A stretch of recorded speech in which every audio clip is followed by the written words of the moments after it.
Bien.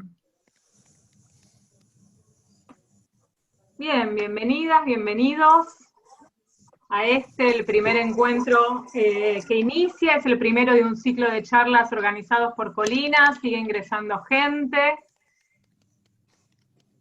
La verdad es que estos encuentros tienen la intención de que nos reunamos para pensar el proyecto en pandemia, profundizar el análisis, reflexionar sobre los desafíos que tenemos por delante. Sepan también que este ciclo va a contar con distintos referentes y actores del campo nacional y popular. Sigo metiendo gente a la sala porque entramos, vamos a llegar a los 300 casi.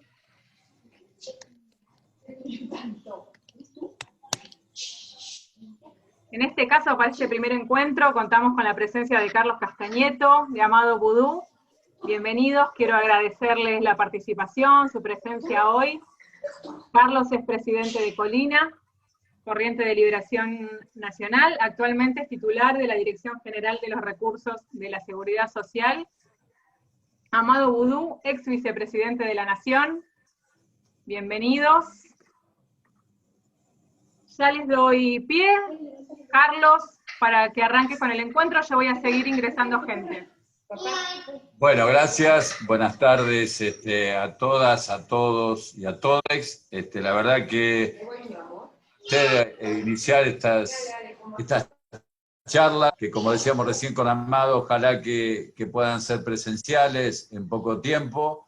Quiero agradecer a las mesas de organización, de juventud, de educación, de feminismo y de comunicación del partido. Te cuento, Amado, que el partido lo tenemos en 18 provincias, desde los dos partidos tradicionales, como es el radicalismo y el peronismo. Es el partido que más representación tiene a lo largo y a lo ancho del país.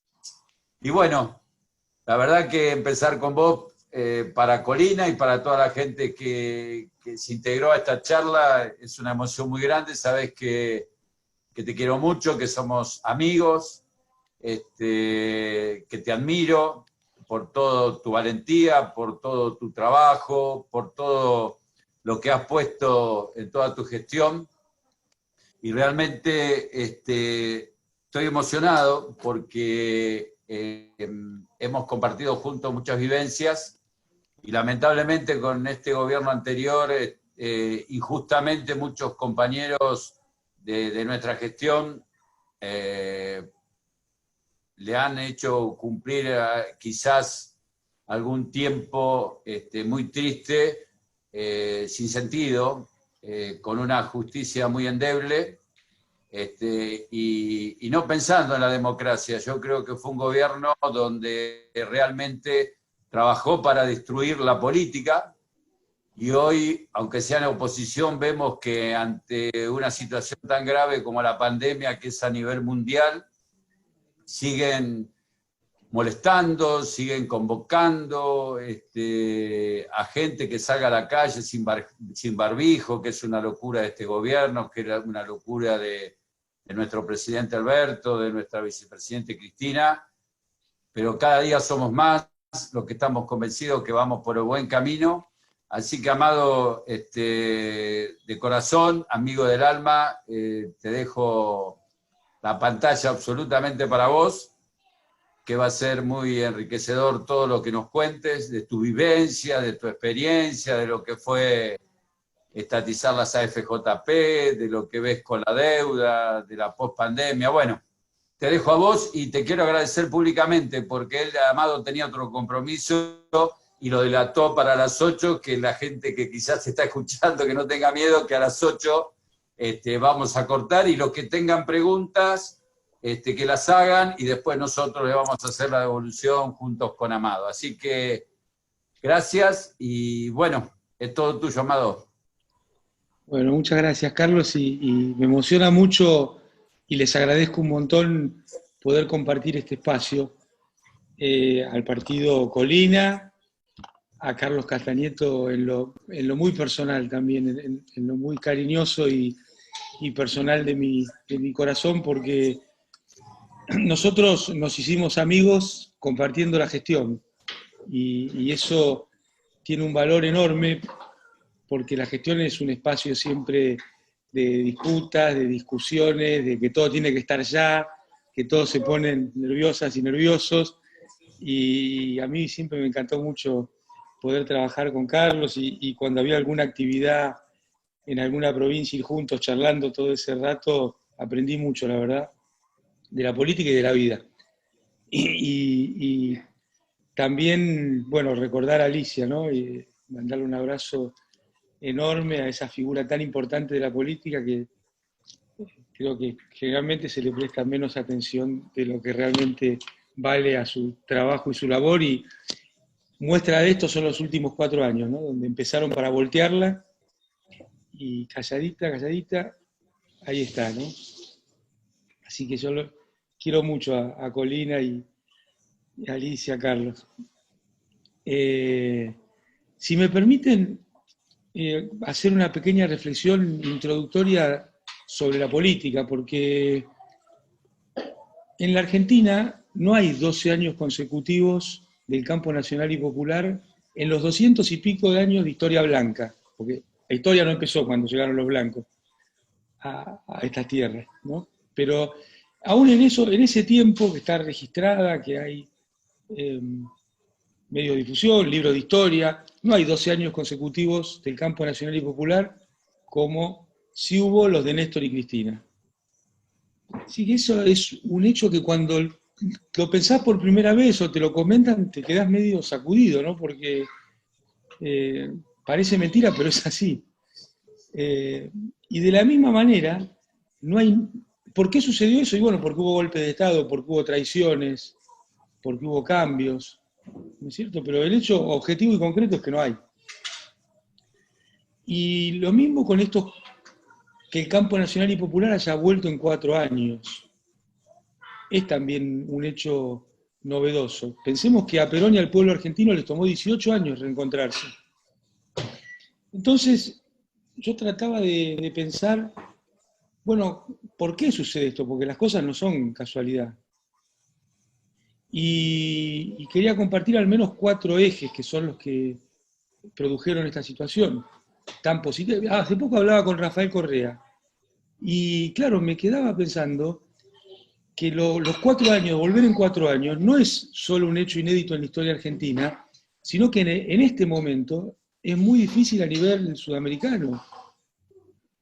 Entonces, estamos tan acostumbrados a la crítica despiadada, a los ataques, a que nos quieran destruir, que a veces no nos damos un pequeño espacio para reflexionar sobre las cosas positivas.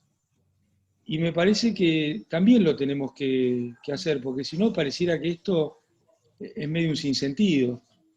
Y la explicación de por qué esto sucedió, me parece que ahí está el sentido profundo, ¿no?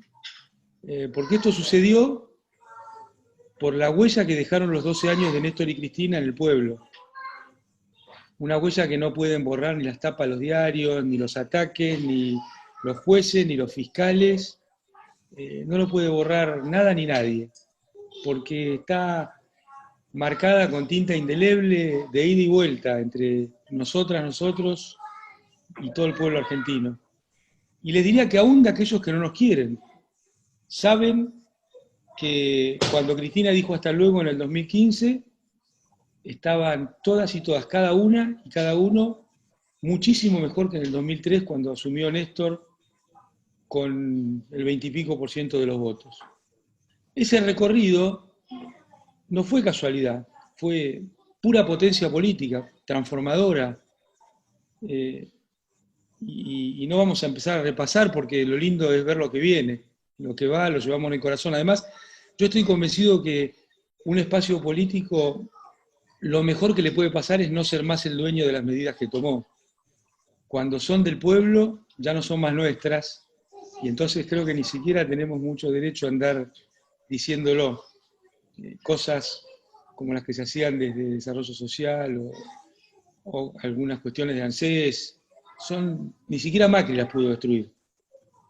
¿No es cierto? Entonces me parece que ahí hay una potencia y un valor enorme, y la huella de esos 12 años está marcada. Entonces ese es uno de los motivos por los cuales pudimos trabajar por la Argentina muy fuerte, 12 años desde el gobierno, y pudimos volver en estos 4 años nada más, después del desastre y la maldad de Mauricio Macri. Y el segundo hecho, me parece que tiene mucho que ver con esto que estamos hoy haciendo acá, que es la organización popular. La organización popular tiene una tradición importante en la Argentina, que va desde la resistencia hasta lo que hicieron grupos sociales en los 90, o el mismo Moyano en los 90 durante el menemismo. Pero me parece que eran organizaciones de resistencia, y las organizaciones que surgieron a partir de Néstor y Cristina combinaron resistencia, futuro y militancia diaria.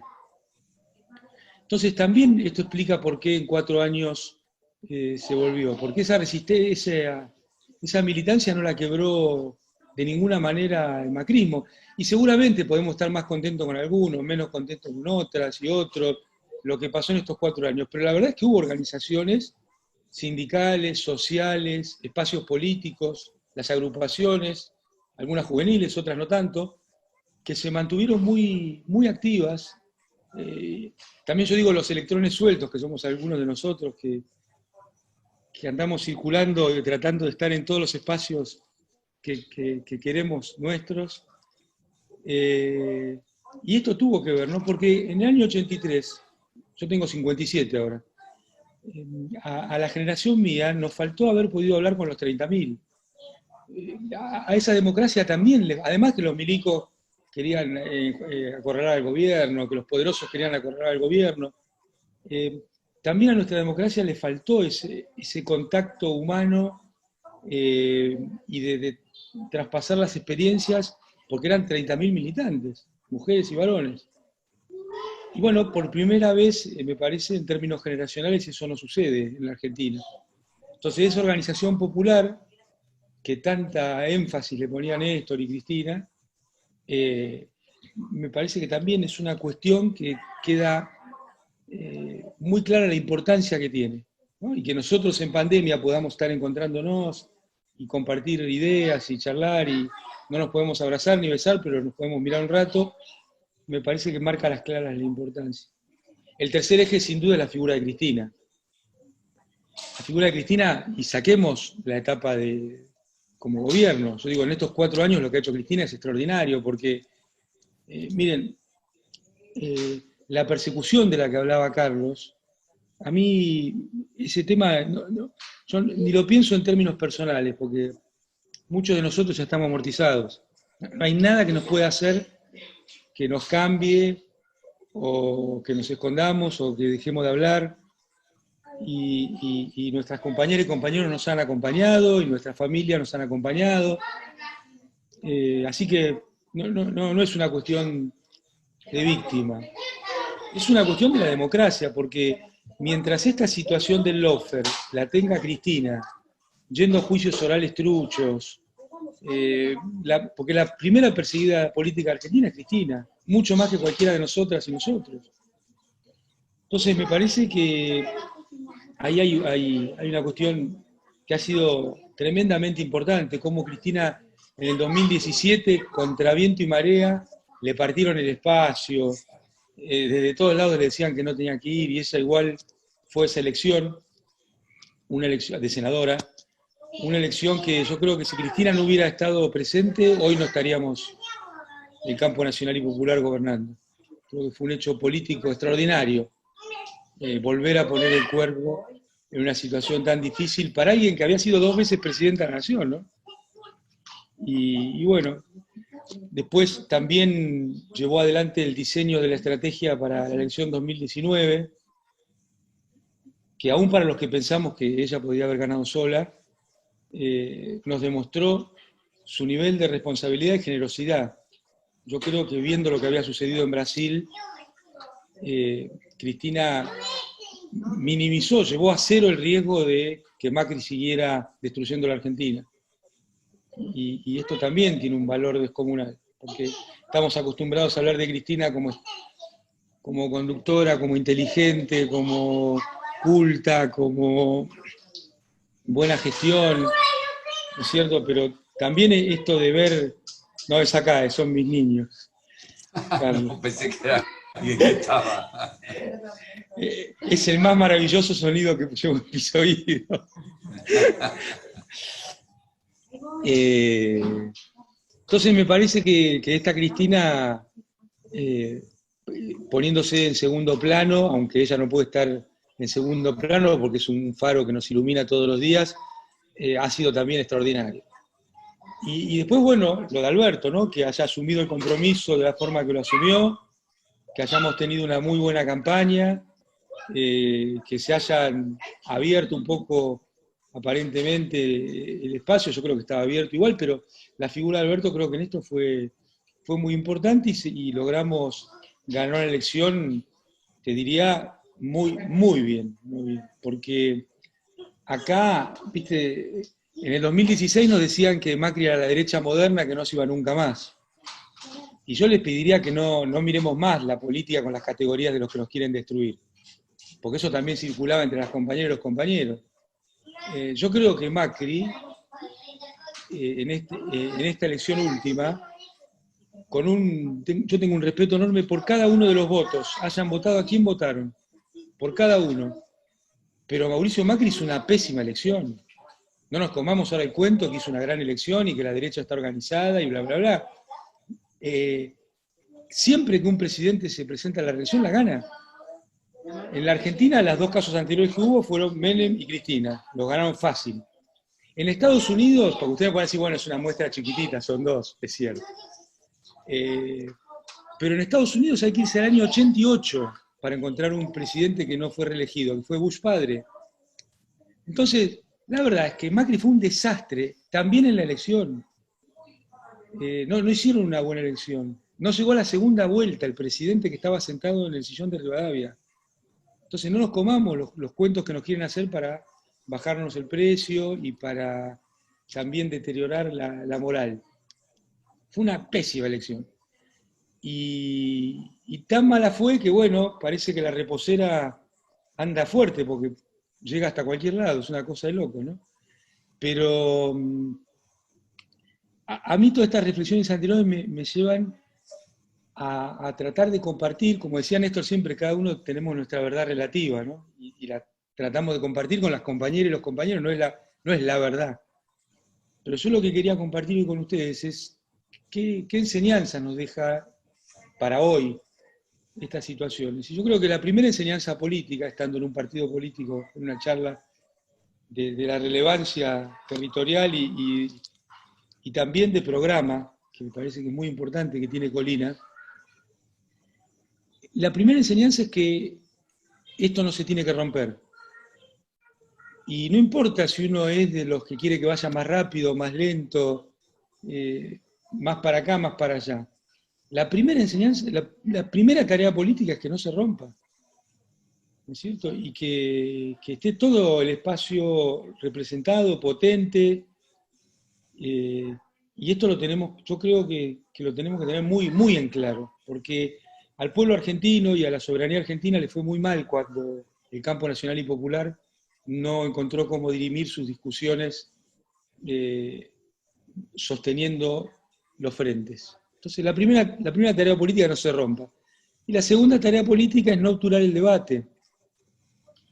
Un debate que tiene que estar muy lejos de las posturas personales. Un debate que tiene que ser propositivo, no disonante, respetuoso del gobierno, cariñoso con el gobierno, porque ahí también hay parte de la potencia, entendiendo en los 12 años que hubo distintos momentos de distinta intensidad, de distintas necesidades. Entonces la producción de ideas, la producción política, hay que sostenerla, no hay que apagar los motores. Por eso me encanta esto de que están poniendo en marcha una serie de encuentros desde Colina, y ojalá pueda participar y acompañar y aportar las veces que ustedes quieran, porque yo creo que en ese eje, que no se rompa, yo diría que no se rompe y que no se doble, está la posibilidad de lo que Argentina se merece, que es un gran gobierno que nos permita retomar los mejores senderos, ¿no? Y en esto el presidente no se equivoca cuando dice que él no quiere un plan económico. Los planes económicos ya sabemos lo que son, ¿no? Son Cavallo, Surruil, Duhovne, Targay, Sturzenegger, todo ese tipo de posiciones que terminan siendo un corsé para la Argentina. Así que con eso en el corazón y en la cabeza, que ni se rompa ni se doble, podemos dar un paso más y tratar de pensar el presente y el futuro. En cuanto al presente, yo también, humildemente, creo que si no tenemos el mejor gobierno del mundo, le pegan el palo en el tema del cuidado de la vida y el cuidado de la salud.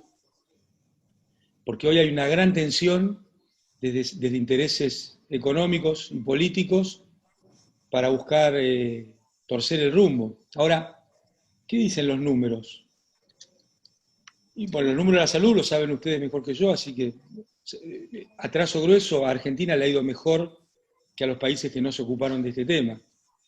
Y lo más fácil para un gobierno era mirar para otro lado. Miren Bolsonaro, Trump, el mismo López Obrador, ¿no es cierto? Sin hablar de los países que los agarró primero esta situación. No se ocuparon de la vida y tuvieron situaciones desastrosas.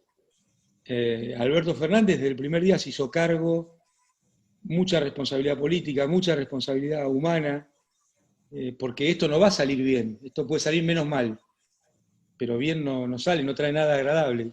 Sin embargo, el hombre salió a poner la cara el primer día y a decir cómo había que manejar esta situación. Y claro, entonces la tensión es a decir, no, bueno, pero cuidado con la economía, porque esto va a ser peor. Entonces, cuando uno mira los números, también eso es mentira. O sea, no solo humanamente no tiene sentido sopesar la economía contra las vidas, que sería un disparate, pero que lo hacen. Tampoco es verdad. Miren, Argentina este año el fondo prevé que va a caer 9,9%. Los números del fondo para Brasil es una caída del 9,1%, exactamente lo mismo. Los números del fondo para Estados Unidos son una caída del 8%, la economía más fuerte del mundo, la que tiene más amortiguadores, la que emite dólares, va a caer lo mismo. México va a caer 10,5% y no tuvo cuarentena en ningún momento. Entonces, yo creo que esto marca a las claras la dimensión de la pelea que está dando el gobierno y lo cerca y lo empujando a favor que hay que estar. En términos de gestión, pero también en términos políticos y en términos del discurso público. Porque es muy injusto y muy poco humano y humanitario cómo se está planteando este debate de cara a la sociedad. Creo que es muy, muy bueno lo que está haciendo el presidente y que además se ha ido ocupando el gobierno de tomar medidas para paliar y tratar de contener la mayoría de las situaciones. Que dicho sea de paso, hay un nuevo discurso interesado que dice, el peronismo perdió la calle. Con la pandemia el peronismo perdió la calle. Ahora fíjense, los sectores que copan la calle son sectores de otra. Y ¿saben que yo tengo la interpretación contraria? Porque miren si habremos ganado la calle, que el pueblo acompaña en la cuarentena. La cuarentena sería imposible si el pueblo no acompañara esa idea. Haría falta, no sé, un policía por persona. Yo creo que se ha ganado la calle y muy bien y muy fuerte y muy concienzudamente. Y que el pueblo ha demostrado estar a la altura de las situaciones. No me compro ese cuento. O sea, son grupos extremistas, duros, que buscan tergiversar las cosas y que las consignas son que terminemos nosotros. Le molestamos nosotros, no importa lo que hagamos. Si no hubiera habido cuarentena sería porque no hay cuarentena, si hay cuarentena porque hay cuarentena, si había default porque había default, si no hay default porque cómo se hizo la negociación. Siempre es así, ¿no? Entonces, pongámoslo también en el morral de las cosas positivas, esta situación. Y muchos nos preguntamos, el tema de la pospandemia, Carlos. Es algo que está circulando. Y yo acá quería compartir con ustedes también que para mí no existe la pospandemia. Como cualquier fecha histórica es una construcción social, que los sectores dominantes van a decir hoy se acabó la pandemia, como pasó con la crisis económica en 2011, ¿no? Se acabó para los bancos, para el resto todavía sigue, pero los medios decían que se acabó la crisis. Me parece que con la pandemia va a pasar lo mismo, y además, para los sectores dominantes, económicos, mediáticos, la pospandemia empezó la primera semana de la pandemia. Empezaron a pelear como si no hubiera ningún problema. Cuando Techín echó 1.500 personas, empezó la pospandemia. ¿Alguien puede ser tan inocente de creer que Techín tenía problemas para pagar 1.500 sueldos? Una de las 300 fortunas más grandes del mundo, Roca. No, eso fue un hecho político, en contra del gobierno, en contra de los sindicalistas, en contra de los trabajadores, marcando la cancha, haciendo de bandera de los sectores concentrados de la economía, de mascarón de proa. La pospandemia empezó cuando el ministro Ginés propuso coordinar la salud pública y, bueno, vimos lo que fue, ¿no? Patada voladora. No hablaba ni de estatizar, no hablaba de expropiar, hablaba de coordinar. Bueno, fue un escándalo, de algo que era sumamente razonable y lógico, ¿cierto? Tener todos los recursos de salud coordinados en una situación tan delicada. La pospandemia se vio clarita en lo de Vicentín. Miren, el problema de Vicentín no lo inventó Alberto Fernández, está claro, ¿no? No lo inventó Cristina Fernández de Kirchner. El problema de Vicentín lo inventó Mauricio Macri con ese personaje nefasto, González Fraga, que mientras le decía al pueblo argentino que no se podían comprar televisores de plasma y celulares, agarraba 18.000 palos y se los daba a Vicentín sin garantía, sin nada. Ese era el concepto. No es que la plata no estaba y le decía no se compren televisores. No, la plata estaba, pero era para Vicentín, no era para las demandas populares. Era para Vicentín aparte que no le iba a devolver, que ya ellos sabían perfectamente, Macri, González Fraga, que Vicentín la plata no le iba a devolver. Y entonces el presidente se encontró con un problema y buscó resolverlo. Y buscó resolverlo, me parece, de la forma más inteligente y más políticamente adecuada. Y sin embargo hubo un ataque tremendo. Decían que el presidente estaba en contra de la propiedad privada. En contra de la propiedad privada estuvieron los otros que rifaron plata que era de los argentinos.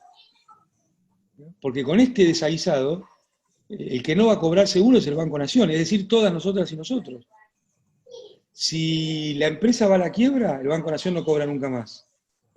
Y si la empresa se la queda un pulpo, es como una privatización de hecho de 18.000 millones de pesos.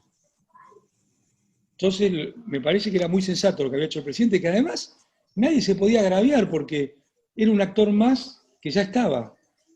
No es que se sumaba un actor estatal, no, era un jugador que ya estaba en ese mercado. Ahora, también, ¿por qué tanta violencia, ¿no?, de esos sectores? Y claro, se iba a transparentar una situación muy importante para la Argentina. Íbamos a poder saber cómo triangulaban con otros países, a veces limítrofes, cómo subfacturaban, cómo contrataban y le pagaban a los pequeños y medianos productores, cómo los precios no eran los que decían, cómo jugaban en el mercado del dólar para, a costa de la vida de las argentinas y argentinos, sacar una ganancia más. Entonces ahí también estuvo la pospandemia. Y ni que hablar con el tema de la deuda, ¿no?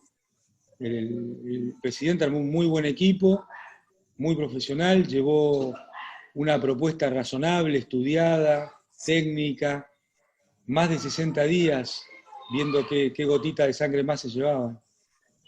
Miren si no estarán jugando la pospandemia ya en este momento. Y para mí, ¿por qué es importante? Porque el día que se decida que la pandemia no está más, va a haber muchísimas, vos lo sabés muy bien, Carlos, la demanda contenida que hay es tremenda, la demanda social. y eso va a aflorar, y se va a desordenar, y va a haber que atenderlo, y va a ser justo atenderlo además.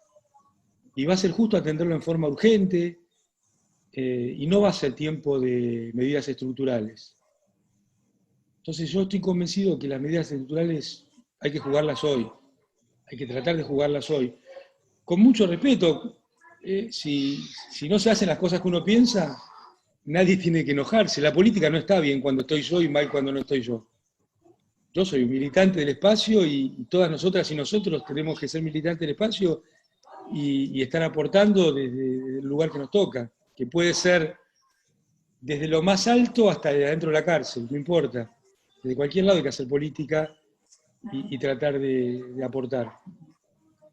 Por eso no hay que hacer esto, me parece, en términos de grandes debates en televisión y enojarse y decir. No, hay que tratar de poner arriba de la mesa ideas y que quepan en la caja de herramientas del presidente, porque si algún día le hacen falta, estén ahí, y no que el debate público de hoy las destruya para siempre.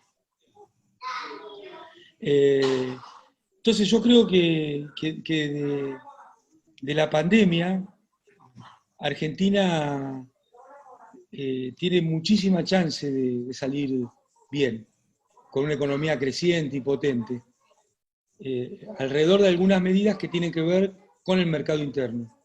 Yo no creo que vengan tiempos de un modelo exportador, porque además, atrás de la palabra modelo exportador siempre se esconden los salarios bajos y el poco cuidado del trabajo argentino.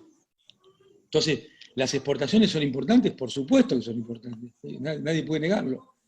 Pero una cosa es que las exportaciones sean importantes y otra cosa es hablar de un modelo exportador. Y a mí me parece que nosotros, con el desastre que hizo Macri, debemos tener alrededor de un 60% de capacidad instalada ociosa, que se puede poner rápidamente en funcionamiento, porque en Argentina hay muchas mujeres y varones que quieren y saben trabajar, y pueden hacerlo rápidamente. Hay muchas empresarias y empresarios que tienen capital que Macri ha destruido, la posibilidad de producir, y eso lo podemos poner en marcha. Y eso requiere, me parece, de 4 ejes. El primer eje tiene que ver con un shock distributivo a la salida de la pandemia. Hoy está claro que se está conteniendo todo de la forma más delicada posible, pero yo creo que a la salida de la pandemia podría haber paritarias libres, aumento de jubilaciones, retornar a alguna fórmula de incremento de jubilaciones como la que nosotros teníamos. No la misma, porque seguramente se puede mejorar, o sí, no sé, pero nadie tiene que ofenderse, eso es lo que digo otra vez. El shock distributivo es central, que la población tenga ingresos potentes. Así salimos del 2009. El segundo eje tiene que ver con los servicios públicos. Me parece que el presidente ha tomado una medida extraordinaria desde lo fáctico, pero también desde lo político, conceptual, ¿no? Ir por un camino muy importante, que es interpretar que los servicios públicos son los derechos humanos del siglo XXI. Y yo creo que Macri hizo tal zafarrancho, tal desastre, que hoy no queda otra chance que estatizar los servicios públicos. Es tal el desorden que generó que no queda otra chance. Con estos niveles de tarifas, en Argentina no se puede producir nada. Porque nosotros conocemos muy bien y estamos acostumbrados a hablar del tema del daño que le hizo a nuestras familias, a nuestros jubilados, a nuestras jubiladas, las tarifas. Cristina, la campaña 2017 la centró explicando muy bien ese tema. Pero se ha pasado de largo y en el debate público que Macri, para enriquecer a 4 o 5 amigos de él, y quizá él mismo escondido atrás de alguno de ellos, destruyó el entramado productivo también. En Argentina, entre la tasa de interés que puso Macri y la tarifa de los servicios públicos, no se puede producir nada, nada. Todo el valor y el esfuerzo se lo llevan los bancos y las empresas de servicios públicos. Entonces yo creo que hay que darle un corte a la situación y hay que avanzar en la estatización como condición necesaria para la salida argentina. Y repito, no solo por el lado de la demanda, digamos, sino también por la producción. Y hay un tercer eje que es que así hay una demanda espuria de dólares, porque esas empresas facturan solo en pesos a nuestras familias, a nuestra actividad productiva, pero lo tienen que convertir en dólares para llevárselo porque cotizan en Nueva York, todas esas cosas. Entonces ahí hay si fueran estatales eso no sucedería, no estarían dentro de la lógica de los mercados. Y acá una pequeña gran anécdota. Cuando el segundo gobierno de Cristina, la acción de Pampa Energía en Wall Street se cotizaba alrededor de $8. Subía, bajaba. A los 2 años de Macri valía $65. Y cuando Macri se estaba yendo, $12. Algún negocio hicieron los muchachos, ¿no? Yo digo, primero esa correlación marca que lo que ellos llaman conflicto de intereses, yo llamo corrupción. Y que Macri trabajó para esas empresas por encima de cualquier cosa, como presidente de la Argentina. Trabajó, es un oxímoron, Macri trabajó no va, pero tomó medidas a favor de esas empresas. Y lo segundo es que cuando a esas empresas le va bien, a Argentina le va muy mal. Entonces, lo bueno es que suban las acciones de las empresas que crean puestos de trabajo, generan valor, exportan, pero no de los que hacen una actividad rentística, son monopolios naturales. ¿No es cierto? Entonces ahí hay una cuestión que hay que resolver, me parece. La otra cuestión es la de la tasa de interés. También Macri hizo un desastre, movimiento de capitales, desorden, se la llevaron de ida y de vuelta, entraban, se la llevaban en dólares, la cambiaban en pesos, colocaban LEVAC, tenían una tasa de interés que nunca en su vida generaron, seguro de cambio, salían en dólares otra vez. Realmente Macri convirtió a la Argentina en un casino, ¿no es cierto? Y encima yo digo un casino con las cartas marcadas, porque las repartía él, ¿no? A sus amigos. Entonces ahí hizo un desastre también. Yo creo que en esta etapa, si bien es un tema muy difícil de ir domando, pero el capital de trabajo en la pospandemia tendría que ser prácticamente a tasa cero. Buscar algunos mecanismos para convertir las LEVACs en vez de en instrumentos para que los bancos sigan haciendo plata, porque vieron que es medio absurdo, los economistas dicen, no, en Argentina hay bolsones de liquidez extraordinarios, por eso hay que subir la tasa. Y al mismo tiempo tenés toneladas de personas que necesitan plata. Entonces, pareciera que ofende el sentido común, ¿no? Esta idea de los bolsones de liquidez. Yo creo que el Banco Central podría reorientar esa liquidez hacia capital de trabajo a tasa cercana a cero para la salida de la pandemia. Y el cuarto eje me parece que tiene que ver con la obra pública que fue tan importante en los gobiernos de Néstor y Cristina. Y acá hacerle también un saludo a Julio De Vido, un gran compañero que también fue muy perseguido, Y yo creo que... Nelson también, te está escuchando Nelson. Nelson, bueno, ¿Nelson papá o hijo? Papá, el pibe, el santo Nelson Periotti. Muy bien. Bueno, Nelson también estuvo una temporadita en Ezeiza, gran compañero, valiente, aguantador, de fierro. Un orgullo, Nelson. Fue una temporada muy, muy dura, pero también con muchas enseñanzas. Y te decía que en ese plan de la obra pública el gobierno ya está avanzando con las cuestiones municipales, con lo de Procrear, pero yo estoy convencido que necesitamos obra pública de envergadura, potente. Y acá también dejarles una pequeña anécdota diciendo con toda franqueza que creo que hoy la oportunidad argentina es avanzar en en el acuerdo estratégico que tiene con la República Popular China para esto. Nosotros no podemos perder ese tren porque ya es un sistema que había arrancado en la época de Cristina y entonces también un recuerdo enorme para Héctor Timerman, un muerto del lawfare y un patriota, gran canciller, siempre dispuesto a salir a pelear por nuestro país con cualquiera del resto del gabinete que teníamos la necesidad de eso. Y él trabajó mucho en estas cuestiones. Pero miren, cuando asumió Macri, estaban en marcha las represas Kirchner-Zepernik, en la provincia de Santa Cruz. 2 obras financiadas 100% por capitales chinos, más de 5.000 millones de dólares. Cuando Mauricio Macri empezó su periodo, hizo lo imposible por destruirlas.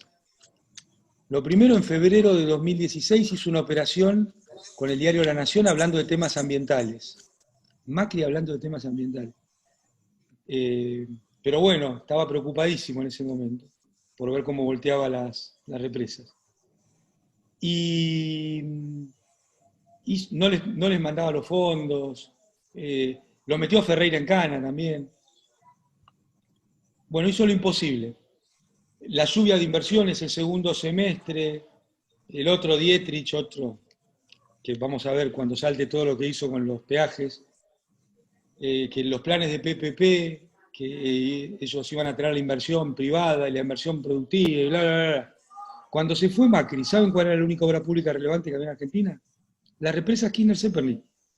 O sea, ni ellos que le regalaron todo al sistema financiero obtuvieron un solo dólar para obra pública. Entonces, Argentina solo va a tener obra pública relevante en una alianza estratégica como la que había diseñado Cristina y que se puede retomar, porque las carpetas están, Carlos, la de las centrales nucleares. Alguna vez fuimos juntos, yo recordaba el viajecito en colectivo hasta las centrales, las charlas ahí. Y me parece que esto se puede retomar muy rápido y ya el caminito está hecho, ¿no es cierto? Y está Sabino en China, allá Vaca Narvaja, que conoce mucho y que trabajó mucho en todos estos temas. Es decir, el gobierno tiene una plataforma para rápidamente ponerlo en marcha. ¿Qué requiere esto? Una política exterior sin prejuicios y una política exterior que mire solo los intereses de Argentina, porque Argentina no necesita pelearse con nadie para avanzar en sus relaciones exteriores. Nosotros, yo recuerdo, no teníamos ni un punto en común con Piñera, y sin embargo el comercio exterior crecía todos los años con Chile. No necesitamos pelearnos ni con Estados Unidos, ni con la Unión Europea, lo que necesitamos es tener la política que nos conviene. Y me parece que estratégicamente el país con el cual... Nosotros tenemos 2 países que son imposibles de no mirar en nuestras relaciones exteriores, que son Brasil y China.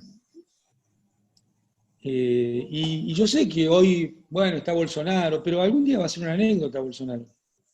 Y el pueblo argentino necesita al pueblo brasileño y viceversa, y Sudamérica necesita que Argentina y Brasil tengan políticas en común. Entonces, eso hay que encontrar los caminos y encontrar las formas.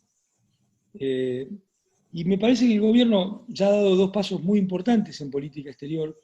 El primero, para mí, ha sido levantarse de la mesa de discusión de los acuerdos de libre comercio con Corea y demás que estaba impulsando Brasil.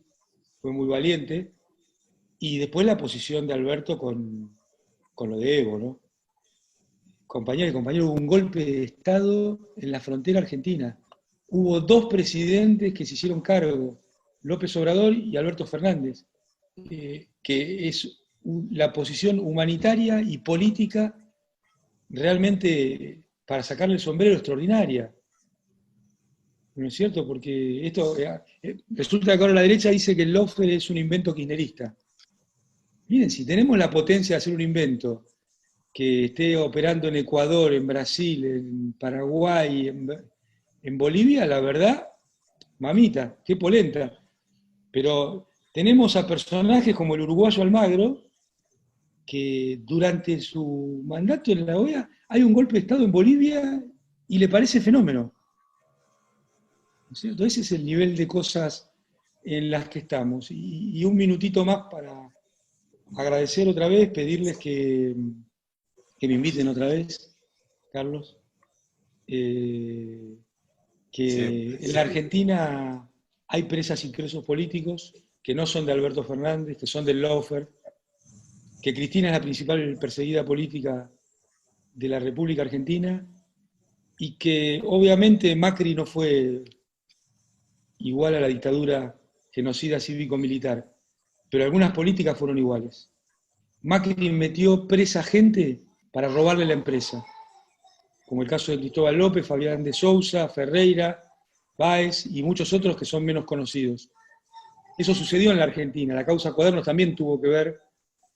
Eso hacían los milicos, o en la época de los milicos. Y la dictadura genocida cívico-militar, la parte militar fue juzgada, pero los apellidos cívicos son muchos los que dan vuelta. Entonces, Mauricio Macri fue el jefe de una organización criminal, junto con Garabano, junto con Patricia Bullrich, junto con también a Rivas y Magdalani, inclusive para perseguir gente que estaba presa, para escucharla, filmarla, para escuchar y filmar a los que las iban a visitar, para que no pudiéramos tener defensa porque escuchaban y filmaban a nuestros abogados.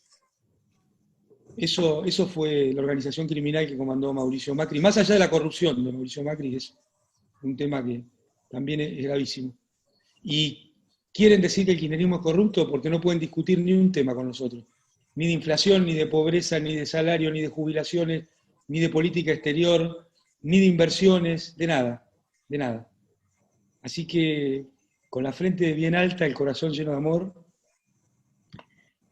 compartir también que a nosotros no nos van a cambiar ni nos van a doblar. Y no nos van a sacar ni una lágrima porque nuestras lágrimas son para la emoción y para la alegría.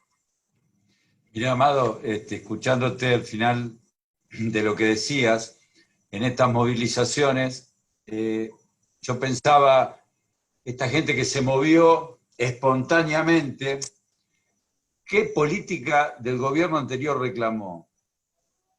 Muy bueno. ¿Qué reclamó ante los medios? Anotar. No tienen nada para reclamar. Creo que por eso te escuché muy atentamente en todo. La verdad que uno tiene el orgullo también de haber participado de esos 12 años y medio y también 4 años como diputados y haber firmado algunas causas. Y también tengo la suerte de decirte que la causa de ¿cómo se llama?, de las autopistas, conseguí que sea la primera asociación ilícita de Mauricio Macri. Así que eso lo quiero compartir con todas y todos. Y creo que la vida siempre, cuando uno va de frente y con la verdad, podemos hacer este tipo de reuniones a pesar de la pandemia. Y nos podemos mirar, aunque sea a través de la pantalla de frente, y recordar, como muchas compañeras y compañeros que veo, que podemos compartir más alegrías que tristezas, y que tanto vos como Julio y como tantos compañeros y compañeras que fueron perseguidos, bueno, en el caso de uno no me victimizo, pero estoy en las escuchas también, y lo que podríamos haber escuchado es que a las 2 de la mañana nos llamábamos a ver qué expediente te jorobábamos para pagar y para que llegue más rápido a una provincia, o que Liliana Periotti quería pagarle rápido el alimentario, el servicio alimentario escolar a alguna provincia, digo, y otros compañeros que veo acá que tuvieron en los centros de referencia. Bueno, decirte que no te queremos quitar más tiempo porque la verdad que sé que tenías otro compromiso.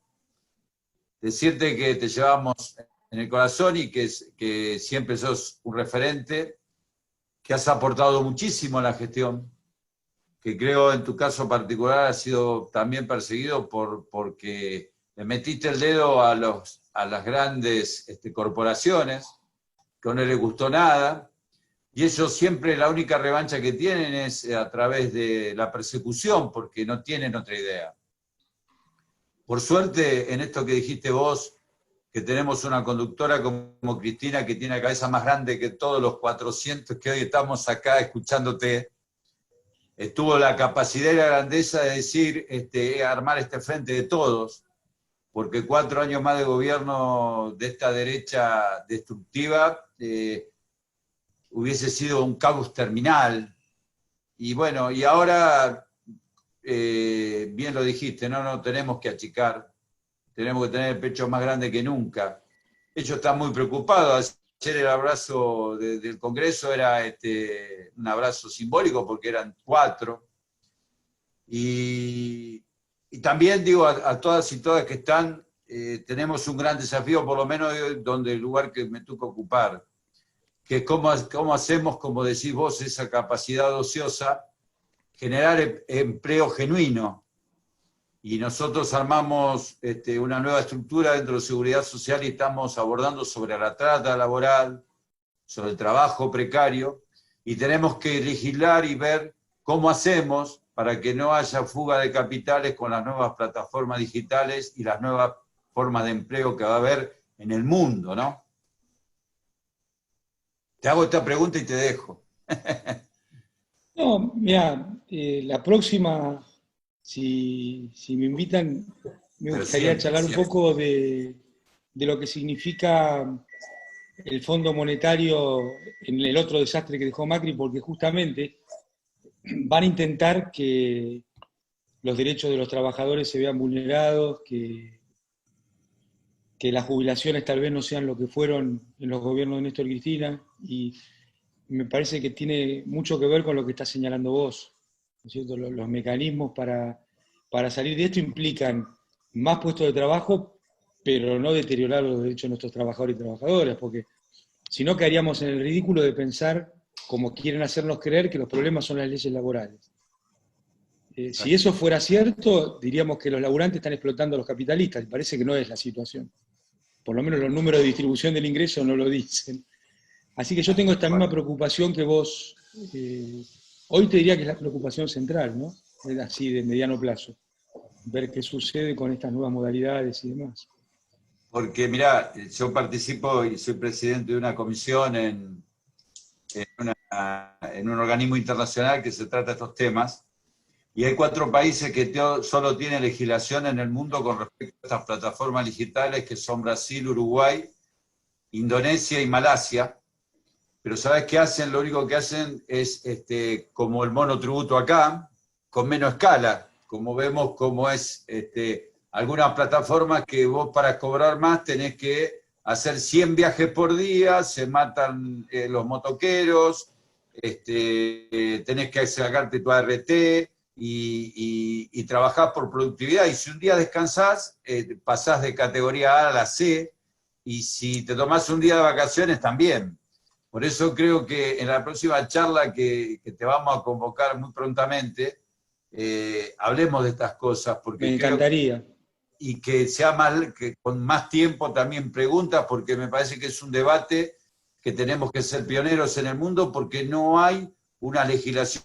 Creo que tiene que haber distintas legislaciones, pero creo que tiene que ser una legislación global, porque si no, más allá que somos pioneros en Latinoamérica de los derechos previsionales y de los derechos sociales, tenemos que ser pioneros en la vanguardia en esto, que no sea una fuga de capitales, porque van a Bermudas, no pagan impuestos, y que ciertos comercios van a cerrar por este motivo, porque es más fácil vender online que tener un empleado, que hacer todos los días la vidriera y alquilar un local.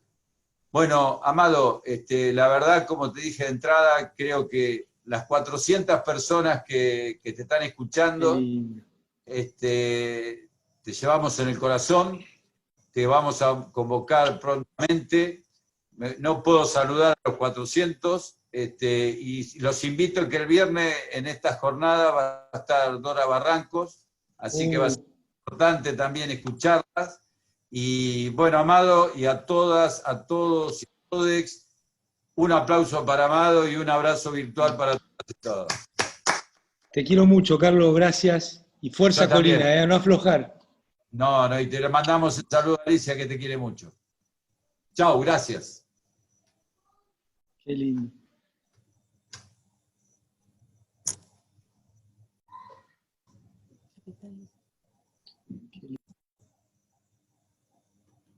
Acá.